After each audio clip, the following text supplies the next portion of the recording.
सर्वांना जय ज्योती जय सावित्री.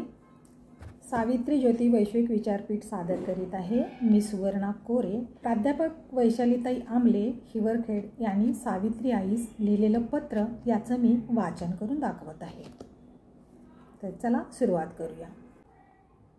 आई सावित्री, तुला मानाचा मुजरा. अगं आई, आज तुझी खूप आठवण येते. कुठे आहेस ग तू? अगं आई, या स्त्री मनाची व्यथा कुणाला सांगावी? अगं आजही तिची व्यथा कुणाला ऐकायला आवडत नाही. या स्त्री मनातील सल तुला कळावी म्हणून हा पत्रलेखनाचा प्रपंच. आई, तू सर्व जाणती आहे. तू ही आजच्या स्त्रीची दयनीय स्थिती पाहून कासावीस होत असशील नाही का? आई, तू आम्हाला स्वची जाणीव करून दिली. त्यासाठी तू हाडाचं काडं आणि रक्ताचं पाणी केलं ग. पण झालं काय? तर आज आम्ही तू दाखवलेल्या वाटेवर चालतोय. अगं तो मार्ग आता अगदी सुकर झालाय. व्यवस्था तशी करून ठेवली आहे ना तू. त्यासाठी तुझ्या अब्रोवर हात घालण्याचा अतिशय किळसवाना प्रयत्न करण्यात आला. तुमच्या खाजगी आयुष्यात नातेसंबंधात विष कालवण्यात आलं. या सर्व प्रसंगांना तू धैर्याने सामोरी गेली. तुझ्या संयमाची सुद्धा परीक्षा झाली तेव्हा. केवढा मोठा तुझा आत्मविश्वास आई, की तू प्रत्येक परीक्षेत उच्चांक गाठला. कारण मनाचा निर्धार पक्का होता तुझ्या.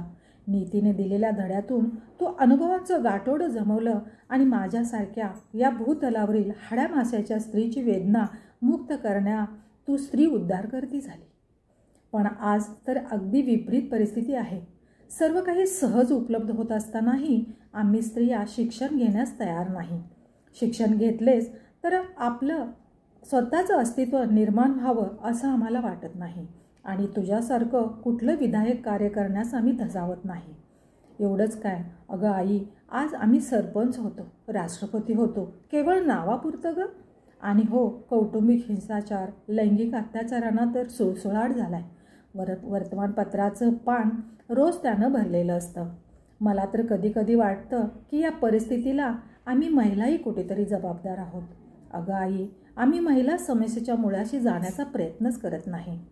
आम्ही आजही रूढी, अंधरूढी परंपरा, धार्मिक कार्यात स्वतःला गुरफटून घेतोय. अगं आम्ही महालक्ष्मी, वैभवलक्ष्मी वाचायचो. ती केवळ वाचल्याने कुठलेही श्रम न करता आम्हाला प्राप्ती हवी ही आमची रास्त अपेक्षा. आता तर आई हद्दच झाली. आमच्या समस्याचं हल आम्ही एक लोटा जलात शोधत आहोत. खरंच सांग आई, आमच्या शिक्षणाचा आमच्या आयुष्यात काही उपयोग होत आहे का ग? अगं घरात होणाऱ्या अत्याचाराला आम्ही वाचा फोडत नाही की एखाद्या स्त्रीची गळचेपी होत असेल तर आम्ही तिच्या बाजूने उभं राहत नाही.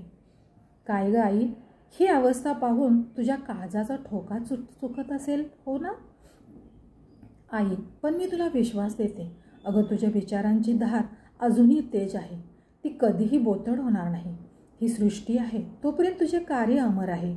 हो आई, आम्ही तुझ्या लेकी आहोत. तुझ्या मार्गावर आम्ही चालण्याचा प्रयत्न करतो. आम्ही वाचतो, लिहितो आणि बोलतो तुझ्या आशीर्वादाने. अगं आई, मी केवळ गाऱ्हाण मांडत नाही आहे. तुला सांगितलं, मन हलकं झालं.